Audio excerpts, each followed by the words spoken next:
Bon, je connais pas mal d'entre vous, et ceux qui ne me connaissent pas, je me présente, je m'appelle Jean Pellissier. Ça fait plus de 25 ans, 30 ans que je fais du cabinet en médecine chinoise traditionnelle.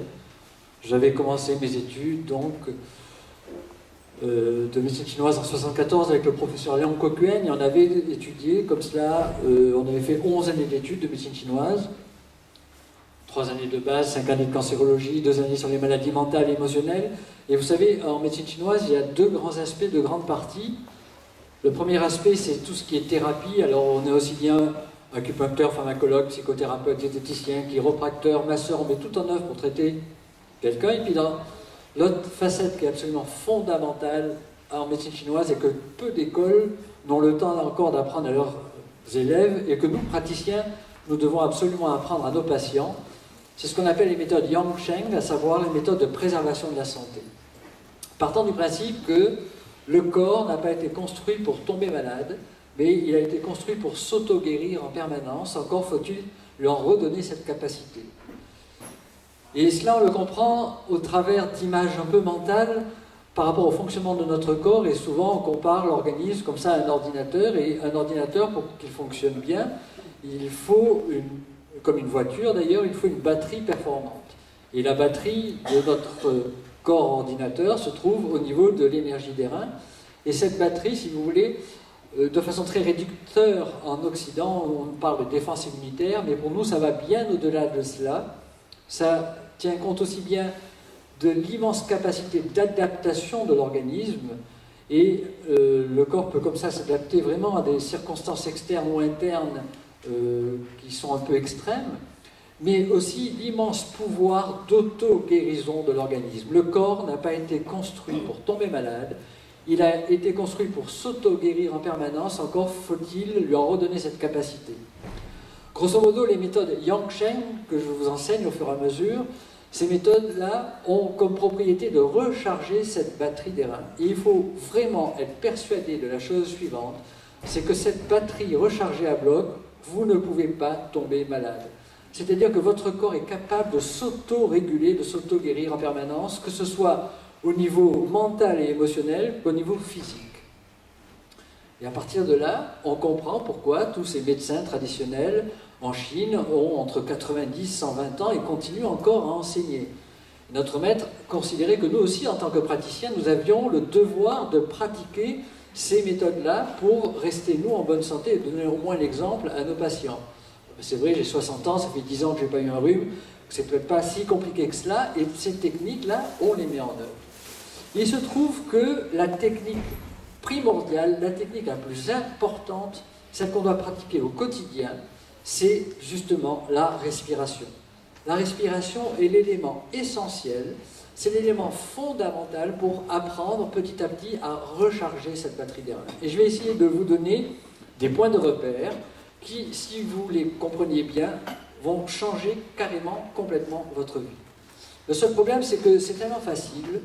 La respiration, ça nous suit depuis notre naissance jusqu'à notre mort, et c'est tellement évident qu'on ne le met jamais en pratique. Et si on demande aux gens depuis ce matin, combien de fois avez-vous respiré en pleine conscience? Bon, je ferai ça plus tard, j'ai laissé ça de côté, ou alors je ne le sais pas, et donc je ne l'ai pas fait. Et je vais essayer donc de vous expliquer pourquoi c'est tellement important, pourquoi c'est la chose première que l'on enseigne dans toutes les techniques, quelles qu'elles soient, de préservation de la santé, et même toutes les techniques pour recouvrer une bonne santé. À tel point que notre maître nous disait la chose suivante: si, mis bout à bout, tout au long d'une journée, vous ne respirez pas en pleine conscience 200 à 300 fois, je dis bien mis bout à bout tout au long d'une journée, tout le reste ne sert quasiment à rien. Vraiment l'axe central des méthodes de préservation de la vie, des méthodes Yangsheng, ce sont effectivement ces respirations. Alors, on va juste en quelques minutes avoir quelques points de repère par rapport à la respiration et vous dire que des banalités style à la naissance vous avez poussé votre première inspiration et à la mort vous allez avoir votre dernier souffle. Et entre les deux, depuis votre naissance jusqu'au passage, jusqu'à la mort, vous n'avez pas arrêté de respirer. Et vous allez comme cela, il faut savoir que vous allez avoir deux types de respiration. Ce qu'on appelle les respirations inconscientes, et de notre côté, on a les respirations conscientes. Respiration inconsciente, ça veut dire quoi? Ça veut dire que vous ne savez pas que vous respirez. Vous êtes en train de respirer en ce moment, vous ne vous rendez pas compte que vous êtes en train de respirer. Et respiration consciente, eh ben, c'est le seul élément physiologique interne que l'on puisse rendre instantanément conscient. On peut agir sur les battements cardiaques, par exemple, en se concentrant dessus, mais il va falloir plusieurs dizaines de secondes, plusieurs minutes pour pouvoir accélérer ou ralentir son cœur à la demande. Par contre, la respiration, voilà, je respire. En parlant, je respire obligatoirement puisque j'expire, mais je décide de la rendre instantanément consciente. Je viens d'occulter la respiration inconsciente et je la rends dans l'instantanéité consciente. Et si cela existe, eh bien, c'est qu'il faut s'en servir. Et je vais tenter de vous expliquer pourquoi c'est tellement important de s'en servir. Pour vous donner un ordre d'idée par rapport à l'importance de cette respiration, on peut dire que dans notre vie, il y a trois grands piliers de la prévention. On peut dire par exemple que nos émotions, notre mental, premier pilier, peuvent effectivement être à l'origine de pathologies internes, et petit à petit, par mauvaise gestion des émotions, on va pouvoir se fabriquer pas à pas un cancer ou une dépression, et que donc la mauvaise gestion des émotions peut raccourcir notre espérance de vie, mais il va falloir plusieurs mois, plusieurs années avant qu'effectivement cela devienne un problème létal. Arrêtez complètement de manger, deuxième pilier de la santé, et de boire, vous vivez encore une semaine, 10 jours. Arrêtez de respirer, vous ne vivez que 3-4 minutes. Ça veut tout simplement dire que c'est la première des choses qui nous relie à notre environnement, et que la respiration donc devient l'axe central de notre survie au début et de notre vraie vie après. Respiration inconsciente, en 24 heures, vous échangez à peu près, vous respirez comme cela entre 14 et 17 000 fois. En 24 heures, en respiration inconsciente depuis que vous êtes né. Et si on prend entre l'inspiration et l'expiration, si on voit un peu le volume d'air échangé, on échange en moyenne un demi-litre d'air entre l'inspire et l'expire dans les respirations inconscientes. Par contre, dès que vous êtes soumis au stress, à la fatigue, dès que vous avez des blocages au niveau du foie, que votre diaphragme est bloqué, vous n'échangez plus que 200 à 300 cm3 d'air. Et là, on ne peut plus parler de santé, on peut dire que vous survivez au quotidien et que vous n'avez plus aucune possibilité de vous adapter à votre environnement. Et le premier choc émotionnel venu, ou le premier changement de température brutale venu, suffit à vous faire tomber malade, à vous déclencher des symptômes et des maladies. Donc, à ce moment-là, de temps en temps, votre corps émet quand même certains réflexes pour récupérer un peu de cet air. On le voit beaucoup chez les déprimés qui ont le diaphragme complètement bloqué. Et ces réflexes, c'est les soupirs. À chaque fois que vous soupirez, vous ramenez quelques atomes d'oxygène, quelques possibilités de ramener un peu d'air dans votre corps, de même que l'excès de bâillement. Les bâillements vous permettent de récupérer un peu d'air, mais à côté de ça, vous pourriez mettre en œuvre ce que l'on appelle la respiration consciente. Respiration consciente, c'est avant tout, et vous allez l'apprendre, une respiration diaphragmatique. C'est quoi une respiration diaphragmatique? C'est une respiration que l'on va, sous d'autres termes, appeler ventrale. Alors, pour savoir ce qu'est une respiration ventrale, si vous avez l'occasion de voir un bébé dans son berceau et que vous regardez respirer, il respire que par le ventre. Et puis, pour maintes et maintes raisons, on a retourné sa respiration, on a inversé notre respiration et on a trop fait travailler le haut de nos poumons, et surtout qu'à un certain moment, on avait l'habitude en gymnastique de faire gonfler comme cela, et du coup, on a perdu cette capacité de faire cette respiration abdomino-diaphragmatique. C'est le nom savant de cette respiration par le ventre ou par le diaphragme. Et je vais en quelques minutes vous apprendre comment respirer par le ventre. Et ensuite, je vais vous donner des techniques respiratoires que nous a enseigné notre maître. Et si vous les mettez en œuvre, ça va vraiment, véritablement transformer votre vie au quotidien. Alors, comment on apprend à respirer? On va d'abord, comme toute initiation, on va essayer de l'imaginer mentalement, comment ça fonctionne.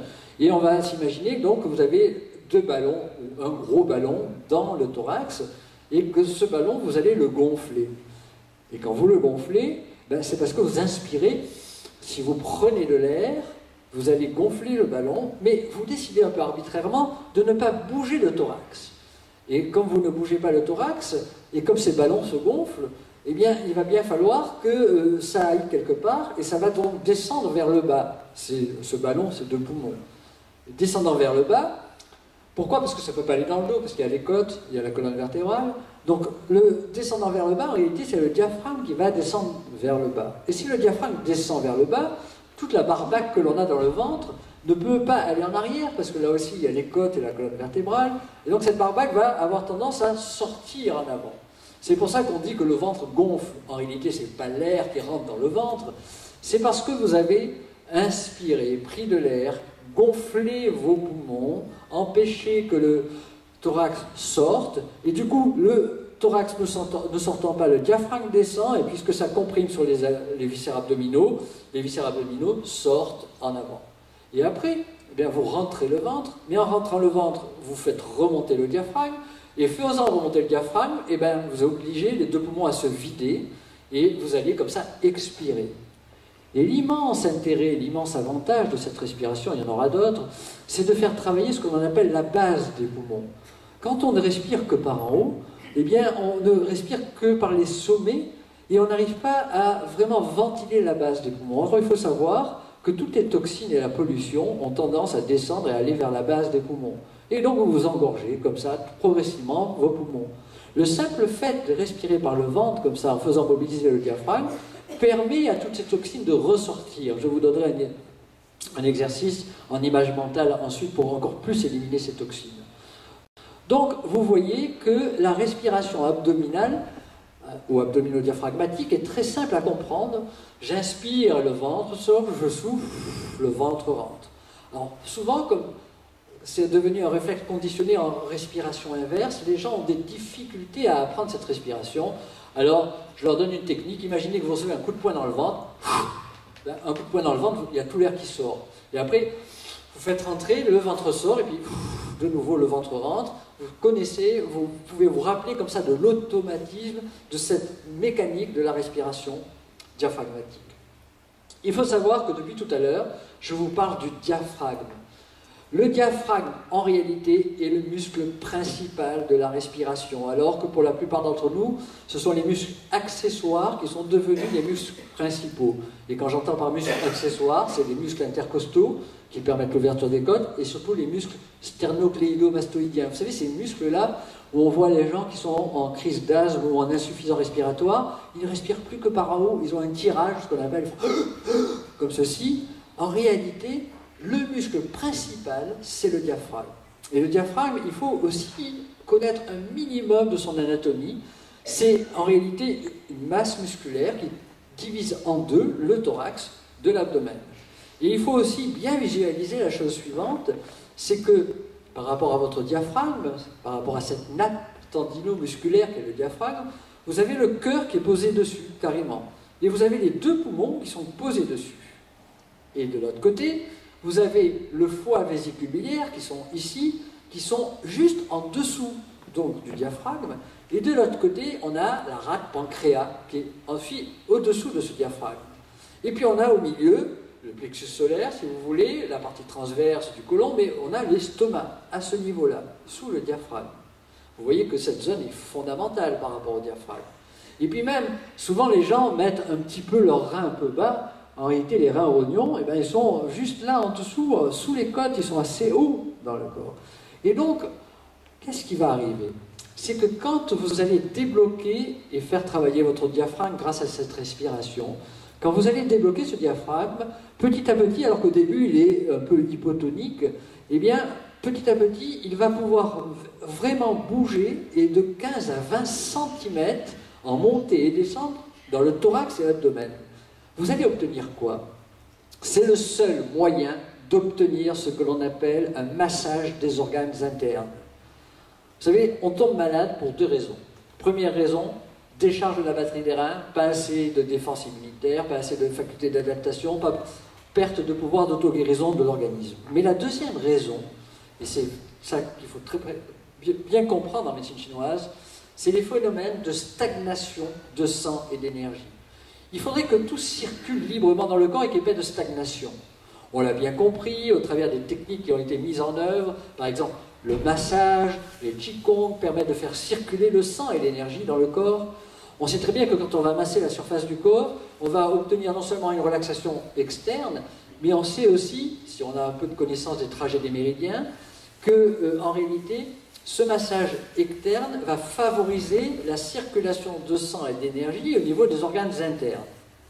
Sachant que chez les Occidentaux, le premier organe qui est touché par les problèmes de stagnation de sang et d'énergie, c'est le foie, c'est toute cette zone-là. Eh bien, là, en respirant par le ventre et par le diaphragme, ce que vous allez pouvoir faire, c'est que vous allez obtenir un vrai massage direct interne des organes internes, que ce soit le cœur, le foie vésicule biliaire, la rate pancréas, tout ça par cette montée et descente du diaphragme. Déjà, si vous avez cela en ligne de mire par rapport à la pratique quotidienne que vous devez faire, vous avez fait un immense progrès, parce que vous allez éviter que des stagnations perdurent, et que ces stagnations génèrent de la chaleur, de la douleur, des transformations de déchets en poison, de l'inflammation, etc., etc., etc. Alors, quand on a donc compris cette visualisation de la respiration, je vais vous donner 3 exercices que nous a enseigné notre maître, qu'on devrait pratiquer au quotidien. Et ces 3 exercices vont agir sur tout un tas de causes réelles de pathologies internes que l'on peut avoir. Alors je vais vous donner 2 exercices qu'on fait quand on est allongé, couché dans son lit, et un exercice que vous allez faire ensuite au long de la journée. Les 2 exercices que vous faites couché, quand on fait l'exercice couché de respiration, en règle générale, on inspire par le nez, mais on souffle par la bouche pour canaliser le souffle. Et donc j'inspire par le nez, et puis je souffle par la bouche. Premier exercice, vous le faites le matin au lever avant de poser un pied par terre. Vous prévenez surtout votre conjoint, parce que s'il vous entend respirer comme ça, il va appeler le SAMU tout de suite, en se demandant si vous n'êtes pas en train de faire une crise cardiaque ou si vous ne débloquez pas un peu. Et donc, parce que cette respiration consiste à être assez violente. Et vous allez faire comme ceci.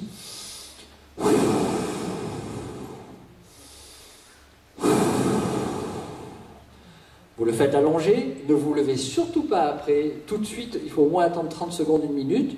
Pourquoi? Parce que vous êtes en train de vous shooter à l'oxygène, parce que vous allez avoir la tête qui tourne, parce que, surtout si vous n'avez pas l'habitude de respirer, ben vous allez voir qu'en hyperventilant, comme ça, vous allez faire rentrer des millions et des millions et des millions d'atomes d'oxygène dans le corps et vous shootez carrément à l'oxygène. Donc, vous attendez un petit peu parce que, il faut attendre que ça circule. On fait 2 séries de 10 respirations comme ça, et je vais vous donner 3 effets de cette respiration pour vous donner envie de faire cette pratique au quotidien. Premier effet, d'abord, quand on dort, vous savez que le foie, c'est un filtre à sang. Vous savez qu'on a 4-5 litres de sang dans le corps, 5-6 litres, et normalement, le sang, la nuit, retourne un peu vers le système porte et vers le foie, parce qu'on n'en a pas besoin aux extrémités. Parce que nos muscles sont en hypotonie, en relâchement, parce qu'on ne fait plus travailler notre mental comme on le fait en pleine journée, et donc notre cerveau est une vraie éponge à sang, et donc ce sang, il y a à peu près 1 litre, 1,5 litres qui reflue vers le centre, et le matin, quand on se lève, tout ce sang doit retourner vers les extrémités et jusqu'au cerveau, et c'est pour ça que quand on se réveille le matin, il faut attendre quelques minutes avant d'être vraiment réveillé, que tout ce sang circule dans le corps. Mais dès qu'on est soumis à des blocages et des stagnations, la plupart du temps, entre parenthèses, d'origine émotionnelle, sous l'effet de colère intériorisée, de blocage émotionnel, surtout au niveau du foie, eh bien, ce sang n'a pas la force d'aller jusqu'aux extrémités. Ce qui fait que si on n'y prend pas garde, petit à petit, on va avoir de plus en plus les mains et les pieds froids, parce que le sang n'a pas le pouvoir d'aller jusqu'aux extrémités. On va avoir la tête un peu vide, on va, pourquoi pas, ça peut être des facteurs déclenchants des migraines par stagnation, il n'y a pas assez d'énergie pour faire circuler ce sang, etc. Or, ça peut être d'ailleurs un symptôme précurseur, si ça dure des mois et des années, ça peut dégénérer sur ce qu'on appelle une maladie auto-immune, d'autodestruction, que serait la maladie de Raynaud. Alors du coup, le corps n'arrive même plus à faire aller le sang jusqu'aux extrémités. Eh bien, quand vous allez respirer par le ventre de façon assez violente, en faisant monter et descendre votre diaphragme, qu'est-ce qui va arriver? Vous massez le foie et vous obligez le sang à repartir vers les extrémités. Ce qui fait qu'en quelques jours, comme ça, 10 jours, 15 jours de pratique quotidienne, le matin, vous avez de nouveau les mains et les pieds chauds. C'est le sang qui repart vers l'extrémité. Deuxième effet de cette respiration, vous allez sur le moment, et je ne vous l'ai pas dit encore, dans les respirations inconscientes, je vous disais qu'on échangeait à peu près 500 cm3 d'air. Quand on fait une respiration consciente, abdominale, ou abdomino-diaphragmatique, on va échanger entre 4 et 7000 cm3 d'air. C'est-à-dire 10 fois plus, si ce n'est plus, qu'une respiration inconsciente. Et sur le moment, vous n'avez pas besoin d'autant d'oxygène. Et bien du coup, tout cet oxygène supplémentaire va servir à recharger votre batterie des reins. C'est un des moyens les plus naturels, avec le sommeil et la relaxation, pour recharger notre batterie des reins. Et donc, vous voyez que si vous faites ces 2 séries de 10 respirations le matin, vous allez vous booster carrément en oxygène. Eh bien, c'est le meilleur des réveils matins. Faites-en l'expérience. Ça vaut tous les cafés du monde, toutes les douches du monde. Vous allez très très vite retrouver vos esprits, être vraiment en pleine circulation de sang et d'énergie, surtout au niveau du cerveau. Troisième effet, qui est extrêmement important aussi, eh bien, le fait de gonfler et de dégonfler le ventre, comme ceci, eh bien, va vous masser les organes internes, mais surtout les intestins. Et ça va déclencher ce qu'on appelle le péristaltisme intestinal, qui a ralenti un petit peu la nuit. Or, quand il y a vraiment ce déclenchement du péristaltisme intestinal, ça aboutit sur quoi? Ça aboutit à envie d'aller à la selle. Et donc, du coup, il y a une phrase fondamentale en médecine chinoise qui dit que il ne faut pas louper le train. C'est-à-dire que si vous avez envie d'y aller, il faut y aller. Pourquoi je vous dis cela? En réalité, je vous ai dit tout à l'heure que la batterie des reins rechargée à bloc permettait d'augmenter très très fortement l'adaptation à notre environnement. Et notre maître nous expliquait qu'on ne va pas être derrière chaque aliment que l'on mange. On ne va pas analyser chaque aliment et on ne va pas voir s'il y a des pesticides, insecticides. Quand on est en bonne santé, quand notre batterie est rechargée à bloc, notre corps est largement capable de rejeter les poisons par les selles et les urines. C'est son but ultimé, à condition d'aller à la selle le lendemain de la consommation d'un bol alimentaire, c'est-à-dire d'avoir un cycle régulier au niveau des selles. Et si les poisons sont trop violents, le corps, en auto-guérison, vous fait vomir, c'est-à-dire vous éliminez tout de suite ce poison. Mais si c'est entre deux os, eh bien le corps les élimine par les selles et les urines. La dangerosité de ces produits ne commence que lorsque l'on a un retard de ce péristaltisme intestinal, et donc quand les selles, ou les déchets, ou les matières restent trop longtemps dans le corps, et du coup elles retournent dans la circulation sanguine, et du coup elles empoisonnent le corps. Quand on est en bonne santé, quand on a une bonne recharge de la batterie des reins, le corps élimine tous ces poisons et ces déchets via les selles, à condition de travailler ce péristaltisme intestinal. La respiration par le ventre est un moyen fondamental, avec le massage externe, est un moyen fondamental pour augmenter ce péristaltisme. Vous voyez que donc un simple exercice peut nous faire émasser le foie, éviter la congestion du foie, éviter les problèmes de stagnation, et nous amener 10 fois plus d'oxygène qu'une respiration inconsciente, donc nous réveiller carrément, et enfin nous permet effectivement de déclencher ce péristaltisme intestinal et cette envie d'aller à la selle. Continuons et voyons un deuxième exercice, et ce deuxième exercice, eh bien, on va le situer le soir, avant de se coucher, ou alors on va le placer dans les périodes d'insomnie. Bon, je sais qu'il n'y a aucun insomniaque ici, je sais qu'effectivement, aucune personne n'a l'insomnie de 3 heures du matin. L'insomnie de 3 heures du matin, c'est une insomnie qui est directement liée au foie, une stagnation de sang et d'énergie au niveau du foie. Et vous apprendrez plus tard que, effectivement, l'horaire qui correspond à l'énergie du foie, c'est en deuxième partie de nuit. Et quand on a un foie très tendu, eh bien, on a tendance à se réveiller en deuxième partie de nuit. Mais voilà. Donc, entre parenthèses, pour cette insomnie-là, eh bien, maintenant vous en avez la connaissance, il ne faut pas lutter contre cette insomnie. Il ne faut pas se mettre en colère contre elle parce qu'on ne fait qu'augmenter toute la symptomatologie. Il faut se dire, bon, ben, d'abord on va être positif, chic, j'ai encore 3 heures à rester au lit. Première chose, déjà vous calmez beaucoup le jeu. Et ensuite, vous allez dire, ben, je vais en profiter pour faire tel ou tel type de respiration. Et vous allez voir que vous allez retrouver progressivement un endormissement. C'est toujours pareil, la connaissance, quand on arrive à créer, grâce à la connaissance, un surmoi qui nous regarde, qui nous fait comprendre nos symptômes, nous fait diminuer ces symptômes de 80% et on arrive effectivement à ce pouvoir d'auto-régulation et d'auto-guérison de l'organisme.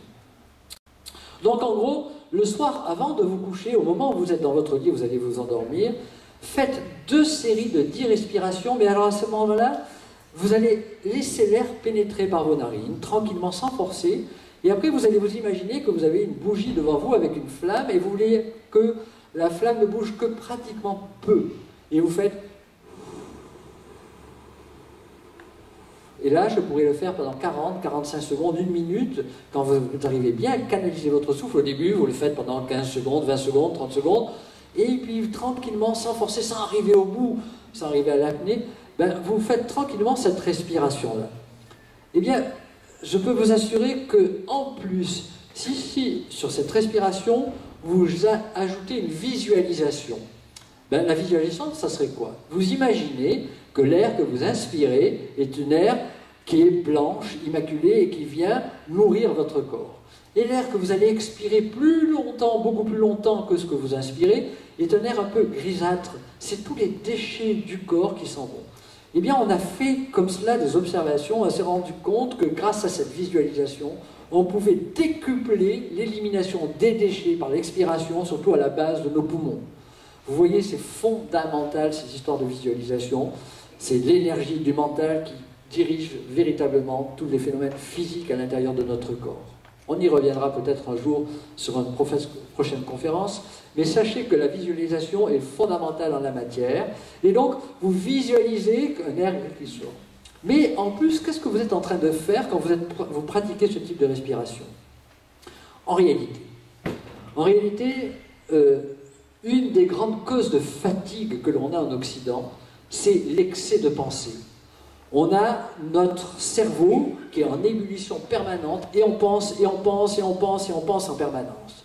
Et ça nous empêche de dormir, et ça nous empêche d'avoir un endormissement profond, et de ne pas nous réveiller, effectivement, en deuxième partie de nuit. Eh bien, tout le but de cette technique, c'est de canaliser progressivement toutes vos pensées sur une seule pensée, à savoir la visualisation de la respiration. C'est un peu comme si vous arrêtiez votre ordinateur central. C'est un peu comme si vous le déconnectiez. Vous savez, dans un ordinateur, quand vous savez le minimum du minimum de l'ordinateur, vous entendez un bruit, un ventilateur dans l'ordinateur. Et plus vous faites faire de travail à cet ordinateur, de calcul à cet ordinateur, plus le ventilateur va tourner vite, parce que ça met l'ordinateur en surchauffe. Et si vous ne vous rendez pas compte que les ventilateurs sont tombés en panne, et bien votre ordinateur grille. Ben nous, dans notre corps, c'est la même chose. Si, en plus, on ne ventile pas grâce à notre respiration et qu'on pense en permanence, eh bien, on va se déclencher des vraies pathologies mentales, émotionnelles. Au début, ça peut être une dépression, et après, il y a cette pathologie moderne dont on entend, c'est le burn-out, c'est-à-dire que le corps, à un moment, disjoncte. C'est le corps qui en a marre, tu arrêtes, et je te balance 3 ou 4 jours de sommeil, ou de grande déprime, ou de profonde lassitude, qui vous oblige à vous reposer complètement. Et si vous passez outre cela, eh ben, vous allez vieillir et mourir précocement, ou tomber en vraie profonde dépression. Mais il ne faut pas arriver, évidemment, à ce genre de situation-là. Et la respiration est l'antidote de cela, surtout quand vous la faites de façon consciente. Et le soir, par exemple, vous canalisez votre mental et vous arrivez qu'à une seule pensée, je respire. Juste comme ça, je visualise ma respiration. Et bien, vous allez voir que vous allez vous endormir très facilement. Et si vous voulez rajouter un exercice supplémentaire là-dessus, quand vous êtes en insomnie, et bien, à ce moment-là, vous allez toujours cette respiration, vous laissez l'air rentrer, puis vous laissez l'air sortir très lentement. Eh bien, vous allez compter les respirations. Un peu comme on compte les moutons pour s'endormir, mais là, en plus, vous vous concentrez sur cette respiration et sur le comptage de la respiration. Et, par exemple, inspire, expire, j'inspire, expire, vous comptez 1, 2, deuxième, j'inspire, expire, 3, j'inspire, expire, 4, et vous arrivez jusqu'à 10 comme ça. Et quand vous êtes arrivé à 10, vous recommencez à compter à 1, Et puis vous comptez 1, 2, 3, inspire, expire. Et puis vous allez jusqu'à 9. Mais quand vous arrivez jusqu'à 9, vous repartez à 1. Et puis vous continuez et vous allez que jusqu'à 8. En règle générale, au bout de ce troisième cycle, arrivé à 8, vous êtes déjà rendormi. Pourquoi? Parce que le simple fait de canaliser votre mental sur un seul point, le comptage, là, eh bien, vous fait vous rendormir très rapidement. Faites l'expérience la prochaine fois que vous avez cette insomnie de 3 heures du matin ou que vous avez des difficultés à vous endormir le soir. 2 fois 10 le soir, 2 fois 10 le matin, ça fait 40 respirations. Où allons-nous placer nos 260 autres respirations dans la journée? Eh bien, c'est là où on en arrive à une notion fondamentale en médecine chinoise. Et je vais essayer, au travers de la respiration, de vous faire toucher du doigt et vous faire comprendre cette notion fondamentale. En réalité, dans une journée, vous avez des tonnes de moments morts. Vous pensez beaucoup trop pendant ces moments morts. Ces moments morts, c'est quoi? Ben, vous êtes à un feu rouge, vous êtes en train de lasser vos chaussures, vous êtes en train de voir un spot publicitaire à la télé, j'espère qu'il n'y a pas de publiciste dans la salle. Vous êtes en train, il y a vraiment tout un tas de moments où on pourrait se dire, ben, j'arrête de penser. Mais on est sur la lancée, et puis on marche, et puis on fait n'importe quoi, et on pense, et on pense, et on pense en permanence. Résultat des courses, à 5 heures du soir, la batterie d'air est complètement vidée, et on n'a plus aucune possibilité d'autorégulation de l'organisme.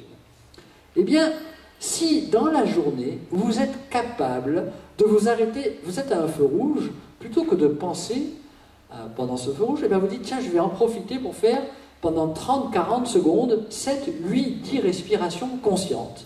Alors que vous soyez assis, debout, dans n'importe quelle position, vous inspirez alors à ce moment-là que par le nez. J'inspire et j'expire par le nez. Alors que couché, je vous disais, inspirez par le nez, soufflez par la bouche. Là, je suis dans cette position, j'inspire tranquillement et je souffle. Mais alors, comme je sais respirer par le diaphragme, je vais respirer par le ventre, mais de l'extérieur, les gens ne le voient pas à ce moment-là. Ce n'est pas la grande amplitude respiratoire, mais de toute façon, dites-vous qu'à ce moment-là, vous échangez quand même entre 3 et 5 000 cm3 d'air, 10 fois plus qu'une respiration inconsciente. Eh bien, si vous êtes capable, le jour où vous êtes capable de respirer comme ça, de vous arrêter comme ça 15, 20, 30 fois dans la journée, en respirant 7 à 10 fois à chaque fois, donc 7 à 10 fois, 20 à 30 fois, ça fait entre 200 et 300 respirations, eh bien, vous allez toucher du doigt et vous allez comprendre ce que l'on appelle, en médecine chinoise, apprendre à gérer ses émotions. Vous allez dire, mais qu'est-ce qu'il me raconte là? Je m'arrête 30 fois, comment je peux apprendre à gérer les émotions par rapport à cela? D'abord, le simple fait de s'arrêter plusieurs fois dans la journée, comme ça, eh bien, imaginez, et c'est la réalité de la chose, c'est que toutes les activités que vous avez dans la journée, à partir du matin où vous vous levez jusqu'au soir où vous vous couchez, sont des activités centrifuges sur votre énergie. Vous puisez dans votre énergie interne et vous la balancez à l'extérieur. Donc c'est quelque chose de yang qui s'échappe du corps. Et si vous ne prenez pas dans la même journée le temps de recharger cette énergie qui s'est échappée du corps, eh bien vous êtes, comme je vous disais tout à l'heure, à 5 heures de l'après-midi, vidé complètement. Alors que si vous vous arrêtez de temps en temps, 30-40 secondes, eh bien chaque fois que vous respirez en pleine conscience, 3 à 7 000 cm3 d'air, ou à 5 000 cm3 d'air, eh vous êtes en train de recharger votre batterie que vous venez de décharger. Et le maître mot en médecine chinoise, dans les méthodes Yangsheng de préservation de la vie, c'est je décharge, je charge, je décharge, je charge en permanence tout au long de la journée. Alors qu'en Occident, on fait je décharge, je décharge, je décharge complètement, je suis épuisé le soir, j'essaie tant bien que mal de recharger la nuit, et puis je décharge, et puis quand je prends mes RTT ou mes vacances, j'espère me recharger pendant mes vacances. Ce qui est une utopie totale. Parce que votre corps à ce moment-là va être en dispersion et n'arrivera pas véritablement à se recharger. Alors que nous, on nous apprend à nous recharger dans la même journée. Un pratiquant d'art martial, quand il fait 1, 2, 3 heures de pratique quotidienne dans la journée, il va faire 1 ou 2 ou 3 heures de méditation ou d'exercice interne pour recharger ce qu'il a déchargé. Et la respiration consciente, multi-arrêt dans la journée, va vous permettre de vous recharger. Et faites l'expérience, et à 5 heures de l'après-midi, vous êtes aussi en forme que le matin à 10 heures du matin ou à midi. Et c'est vraiment un axe essentiel, et une des raisons pour laquelle il faut s'arrêter plusieurs fois dans la journée pour respirer. Mais il y a une autre raison. Et cette autre raison, si vous voulez, c'est que petit à petit, ça va rentrer dans vos gènes, entre guillemets, vous allez vous créer de nouveaux circuits neuronaux comme cela, et ça va devenir vraiment habituel pour vous, cette respiration. Vous vous arrêtez souvent dans la journée pour respirer. Entre guillemets, il y a d'autres moments, c'est micro-arrêts, pour respirer en pleine conscience. Par exemple, quand vous faites 10 minutes, un quart d'heure de gymnastique, ou a fortiori de Qigong le matin, eh bien, vous respirez déjà 100 à 150 fois, en pleine conscience pendant la pratique. Quand vous faites 2 fois 10 minutes de relaxation dans la journée, 10 minutes après le repas de midi, 10 minutes le soir, vous faites en pleine conscience à chaque relax au moins 80-100 respirations conscientes. Donc c'est facile d'arriver aux 300 respirations conscientes dont je vous parlais tout à l'heure. Hein. Et quand vous apprenez donc à vous arrêter très souvent comme ça dans la journée, vous êtes petit à petit en train de vous initier à ce que l'on appelle en médecine chinoise la pleine conscience. La pleine conscience, c'est s'arrêter là, ici et maintenant. La pleine conscience, la définition de notre maître, c'est quand tu pisses, tu sais que tu pisses. Quand tu bois, tu sais que tu bois. Et tu ne penses pas à 1000 autres choses en même temps. Et donc, petit à petit, comme ça, vous agissez en pleine conscience permanente. Alors, on peut l'apprendre, cette pleine conscience, grâce à la méditation, par exemple. Mais la pleine conscience des méditants n'est pas la même pleine conscience de ce que je suis en train de vous parler là. La pleine conscience des méditants, des vrais méditants, c'est d'arriver à une non-pensée totale. Et qui dit non-pensée totale dit non-temps. Bon, c'est un peu compliqué cela, en même temps on peut le visualiser. On peut dire que le temps n'existe que parce qu'il y a les deux opposés yin-yang, et les deux opposés yin-yang c'est le passé et l'avenir. Parce qu'il y a un passé, parce qu'il y a un avenir, il y a le temps entre les deux, ce qui nous explique d'ailleurs la relativité du temps. Un temps peut passer très vite ou très lentement. Et à partir de là, on pourrait dire que la pleine conscience, c'est de raccourcir ce temps, et on est là. Mais le problème de la pleine conscience, c'est que ça vient de passer aussi, c'est aussi du temps. Alors les neurobiologistes ont essayé d'expliquer la chose, et de dire qu'on pense en permanence, sauf qu'entre deux pensées, il y a quelques millisecondes où on ne pense pas, où il n'y a rien, c'est le vide. Et les méditants essayent d'éloigner progressivement ces deux pensées, et d'écarter, d'arriver à cette non-pensée. On pourrait appeler ça l'éveil, on pourrait appeler ça plein de choses, mais pour nous, avant d'y arriver, il en faut des générations et des générations de réincarnation, ou alors d'hérédité, ou alors de pratiques quotidiennes avec des maîtres et plusieurs heures par jour. Quand on parle de santé et de préservation de la santé au quotidien, quand on parle de pleine conscience, c'est je suis là et je pense qu'à une seule chose. Et j'arrête de penser à 1 million de choses en même temps. Et la respiration consciente nous permet effectivement d'arriver à cette chose-là. Et alors, la finalité de cela, quand je vous dis que grâce à cela, grâce à cette pleine conscience, vous allez pouvoir apprendre à gérer vos émotions, c'est qu'il va se produire la chose suivante. Vous savez qu'une émotion, elle n'existe que lorsque vous naissez et elle disparaît à la naissance. Et que les émotions, chaque famille d'émotions est directement liée au fonctionnement de chaque organe. Et qu'on peut considérer que dans une émotion, quelle qu'elle soit, vous prenez la colère, la tristesse, la peur, l'angoisse, la joie, la réminiscence, ça c'est le passé, eh bien, vous en êtes l'écrivain, le chef d'orchestre, le réalisateur et l'acteur de cette émotion. Et qu'il y a toujours des liens de causalité, et il y a toujours une augmentation de cette émotion. Mais au départ, il y a toujours la première image. Avant de se mettre très en colère, il y a eu une première image, un premier effet. La pleine conscience nous permet de nous arrêter à la première image. Et c'est en ce sens-là qu'on apprend à gérer nos émotions. À faire que dans une discussion familiale, on ne dise pas merde à quelqu'un proche de sa famille, et quand le merde est balancé, c'est définitif, il est balancé à vie, alors que là, vous êtes en plein contrôle, et vous vous arrêtez à la pleine conscience de cette première image.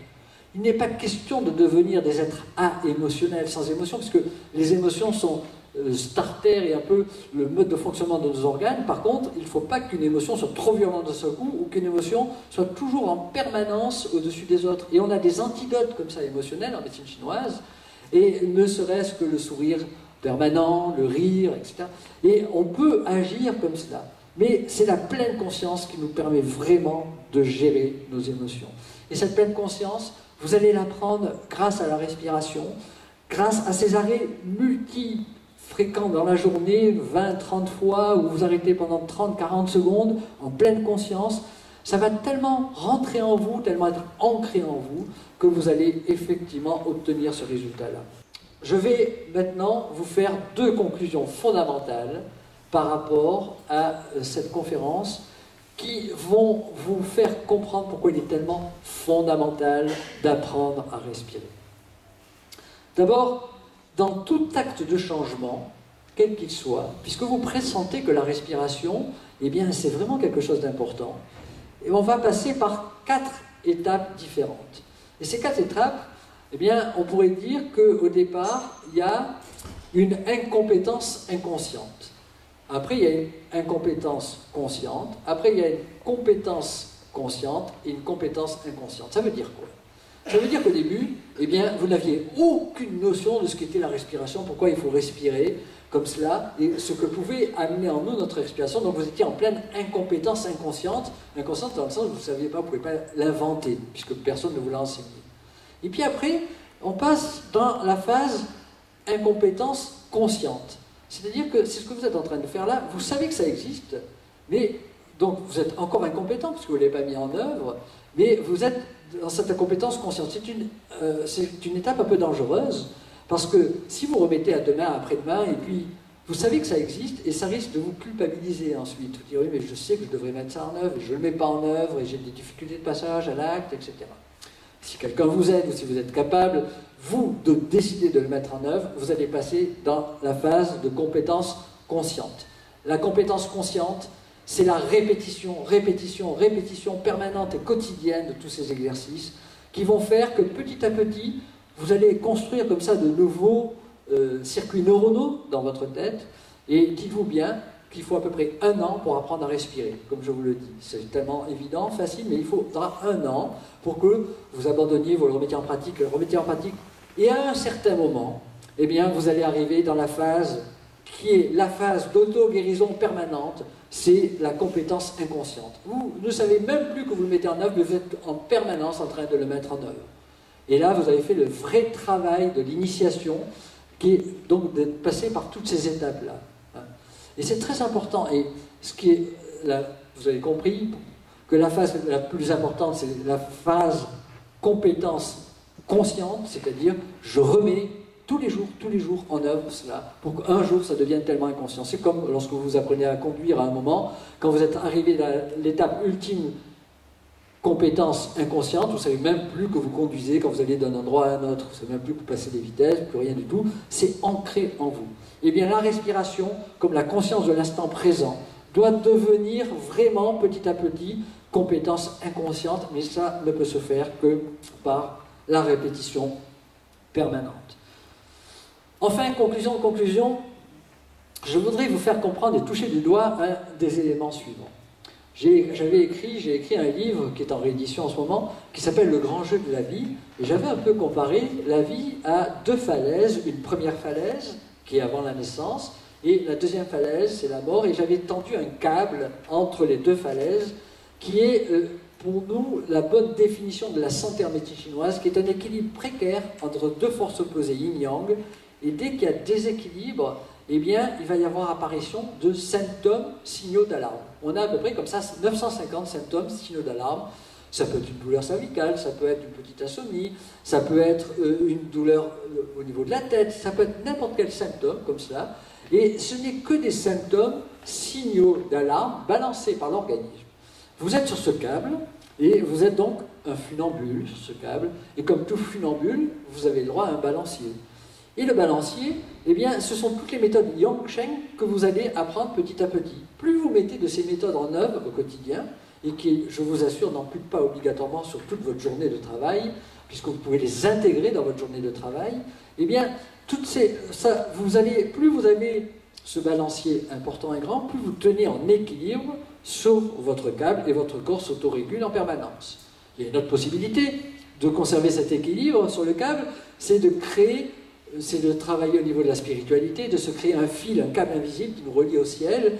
On pourrait dire que les saints, quels qu'ils soient, eh bien, ont que ce câble qui les tient sur le câble de vie, et c'est pour ça qu'ils sont ventripotents, on ne voit pas. Alors que nous, on n'est pas des saints, on a besoin des 2, c'est-à-dire qu'on a besoin de ce câble invisible qui nous retient sur le câble de vie et de ce balancier. Vous êtes sur le câble, vous êtes avec un grand balancier, vous ne pouvez pas tomber malade. Vous êtes avec un balancier un peu faible, et de temps en temps vous avez des déséquilibres, et donc de temps en temps vous avez des symptômes, signaux d'alarme.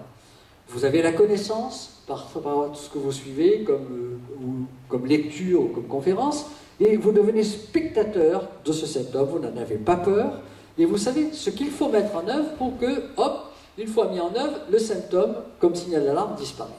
Mais vous n'avez pas la connaissance, vous laissez faire progressivement ce symptôme perdurer. Et ces symptômes vont se réunir entre eux jusqu'à être extrêmement déséquilibrés sur son câble. Et à ce moment-là, c'est une pathologie qui apparaît. Et cette pathologie, elle peut être ou une fragilisation à la pénétration des agents externes, mais surtout pour nous occidentaux, une pathologie interne, quelle qu'elle soit, que ce soit le diabète, que ce soit les rhumatismes, que ce soit l'hypertension artérielle, les cardiopathies, les cancers, les dépressions, les maladies mentales et émotionnelles, toutes ces pathologies que l'on appelle internes sont en réalité, et on peut totalement le concevoir, des maladies auto-immunes, des maladies d'autodestruction. C'est un peu comme si le corps en faisait trop vite. Vous prenez un rhumatisme, vous avez des millions de globules blancs qui arrivent à cet endroit-là, plus il y a de ces globules blancs, plus ça auto-entretient le foyer inflammatoire, et plus vous avez une destruction osseuse, et ainsi de suite. Il faut casser ce cercle vicieux. Le corps en fait trop. Si vous comprenez ce qu'est un cancer, c'est la même chose. Si vous comprenez l'autodestruction amenée par ces maladies internes générées par la mauvaise gestion des émotions, c'est exactement la même chose. Et donc, vous êtes en autodéséquilibre très important sur le câble. Un praticien, qu'est-ce qu'il fait? Il ne guérit pas la personne. Qu'est-ce qu'il va faire? Il va recharger votre batterie des reins, il va faire ce qu'il faut pour enlever les stagnations de sang et d'énergie, et il va redonner au corps la capacité de s'auto-guérir. Et du coup, on ne guérit pas, on redonne la capacité au corps du patient de s'auto-guérir. Et ça, c'est fondamental, cette vision. Et d'autodestruction, on va passer à l'auto-guérison de nouveau. Et votre corps va retrouver son équilibre sur le câble.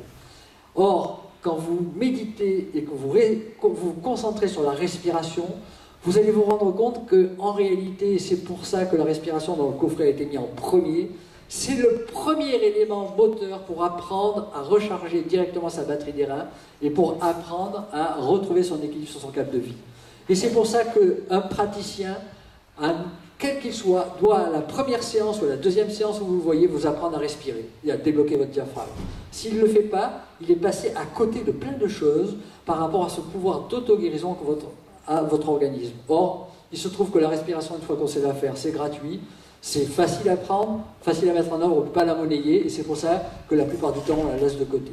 Donc, fondamental, comprenez que si, en sortant d'ici, vous vous mettez à respirer le plus souvent en pleine conscience, très rapidement, vous allez totalement changer par rapport à tout ce qui est déséquilibre interne dans votre corps.